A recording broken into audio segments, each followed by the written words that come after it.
Paano ba ang tanggalin ang ikaw ay mag-change oil na? Eto, tulad nito, i-on natin ang susi. Ayan. Ayan, naka-turn on na ang susi. Ngayon, makikita mo yung yun, oh, lumabas na change oil. Dahil lalabas yan kapag ikaw ay nakaset ng 1,000, 1,500 o 2,000, 2,500, 3,000, ganun, hanggang 5,000, mga ganun. Lalabas yan. Pero kung ikaw ay nakaset ng 1,500 at ikaw ay mag-change oil ng 1,500, ngayon, pagdating ng 1,500, lalabas na yung change oil na yan. Ngayon, pag lumabas na yan, pag nagpa-change oil ka na, paano mo ba tanggalin yan? Paano mo ba tanggalin yan change oil na yan? Ayan, oh, yan. Ang gagawin nyo lang, i-press nyo lang to.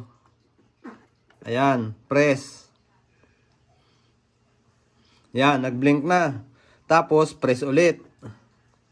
Okay. Press ulit. Ayan. Tapos, press ulit. Ayan. Ngayon, tatanggalin na natin. Yan, tanggalin na natin, ha. I-press nyo yan. Yan, press. Tapos, i-off ang susi. Yan, naka-off na ang susi. Ngayon, naka-press to. Pag on mo ng susi, ayan. Yan. O, wala na. Magic, okay. Nakaset sa 500. Ngayon, gagawin natin yan 2,000. Para pagdating ng 2,000, change oil tayo. Ayan. O, 500. Nakalagay sa 500. Gagawin nating 2,000. Ayan, ganito lang yan. Yan, 1,000. 1,500. 2,000. Ayan, nakasit na yan sa 2,000.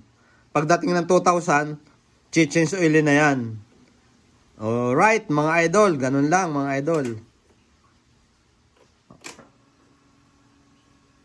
O yan, wala na. Okay na. Thank you.